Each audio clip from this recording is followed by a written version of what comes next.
Trajneri kombëtarës shqiptare Silvinho ishte i pranishëm në shkallët e stadiumit teksa ndoqi nga afër duelin mes Barcelonës dhe Borussias së Dortmundit, që u fitua nga katalanasit me rezultatin 4-0. Prezenca e teknikut brazilian duket se i ka sjellë fat kuqebruve të Hansi Flick. Kjo vizitë e Silvinhos ka tërhequr vëmendjen e mediave katalanase, të cilat nënkuruan të merrnin një prononcim trajnerit të Shqipërisë, i cili për Cadena Ser ka analizuar formën e Barcelonës, teksa nuk e ka fshirë dëshirën që skuadra e Flick të fitojë tripletën. Ai është pyetur dhe për rivalitetin në thonjza Messi-Yamal, si dhe për fitoren spektakolare të Arsenalit ndaj Realit. Ishte bërë shumë kohë dhe desha të shija një ndeshje të parçës të pak Dortmundin, por mes të dyjave Barcelona ishte në një nivel shumë të lartë. Kjo është Champions, ishte një ndeshje shumë e bukur dhe skuadra u paraqit shumë mirë. Shihej shumë harmoni. Lëre një mënjan taktikën, lëre një mënjan teknikën, ka shumë harmoni me trajnerin, tekon, drejtuesit, presidentin, sigurisht gjithmonë lojtarët po bëjnë shumë mirë. Flick po bën një punë të madhe, është një zotëri i cili menaxhon shumë mirë dhomat e zhveshjeve, ka ide të qartë për futbollin, shumë mirë, me të vërtetë shumë mirë. Unë kam parë një ndeshje të madhe sot. A e fiton Barça këtë vit Ligën e Kampionëve?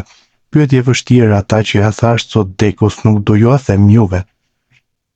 Një finale kundër Realit? Do të më pëlqente shumë triplete dhe shumë tituj çfarë do qoftë, por jetohet një ambient shumë i mirë. Nuk është e lehtë, ju e dini më mirë sa unë që nuk është e lehtë.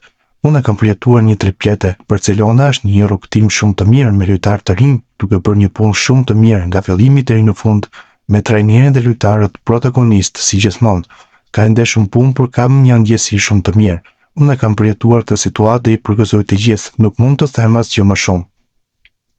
Lamine Yamal, ky djalosh më hoqi një muaj gjumë, luajtëm kundër Spanjës në Europian dhe i luajti, për te faktit që luajtëm dhe ndaj Italisë dhe Kroacisë, por ky zotëria është shumë i vështirë për të ndalur. Ta dublosh, të bësh mbulim të gjerë dhe të heqësh shpejtësinë e lojës. Është shumë teknik, por jam i mbërzitur se humbëm 1-0 ndaj Spanjës. Ishim në garë gjatë 90 minutave, por bëhet fjalë për një lojtar të një niveli shumë të lartë. Por unë do ju them edhe se kam përjetuar Messin kur ishte 17 vjeç, por Messi është Messi. Më i mirë Messi 17 vjeçar apo Yamal 17 vjeçar?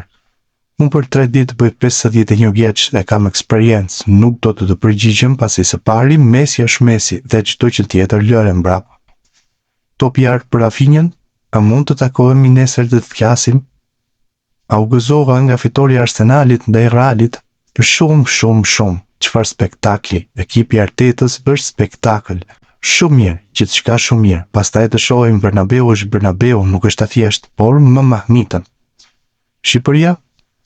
Ne po kërkojmë gjithmonë lojtarë të rinj që të mund të bëjmë një tjetër mrekulli, por po punojmë mirë me presidentin, lojtarët janë mirë. Tani po shohim ndeshje gjëra taktike gjithashtu. Sot pash Borussin e Dortmundit, nuk është e lehtë të ndalosh Barcelonën. Unë erdha të shoh por edhe Dortmundin, si mund të ndalet një ekip si Barcelona. Nuk është e lehtë, kohët e fundit luajtëm të Yankees në Wembley dhe nuk është e lehtë, u shpreh Silvinho.